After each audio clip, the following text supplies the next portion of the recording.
Indigenismo. En los 90 los movimientos indígenas latinoamericanos desempeñaron un papel protagónico a partir de la celebración del quinto centenario del descubrimiento de América. Suscitaron el reconocimiento de la popularidad étnica de varios países y de los derechos de los pueblos indígenas. Como una reacción de la política integracionalista aplicada en el siglo XX por los gobiernos latinoamericanos para unificar la población. Asimismo, los movimientos indígenas participaron activamente en la política latinoamericana. En México promovían el levantamiento del Ejército Zapatista de Liberación Nacional de 1994. En Ecuador impulsaron el derrocamiento del gobierno de Abdala Bucaramanga 1997 y en Bolivia fueron determinados la elección de Evo Morales, el primer presidente indígena de esa nación. 2006. En México, desde el fin de la fase armada de la revolución, es decir, en 1920, la política estatal hacia la población indígena cambió de rumbo respecto a la que había prevalecido durante el siglo XIX. Se le denominó indigenismo y consistió en integrar cultura y económicamente a los indígenas de México a la sociedad, diluyendo sus características étnicas.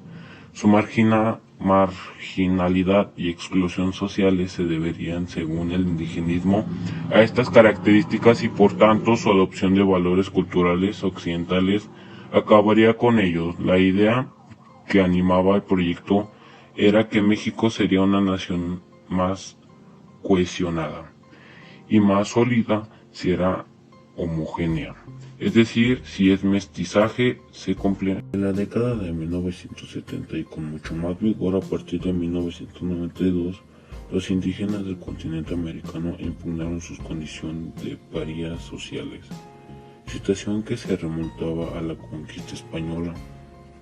La expresión más fuerte de esta denuncia fue la de El Isil, en el estado de Chiapas. Los indígenas del Ejército Zapatista no solo expresaron el rechazo a seguir siendo el objeto de las formas más despiadadas y crueles de explotación y discriminación, sino también exigieron ser miembros plenos de la nación, manteniendo su cultura en ese sentido.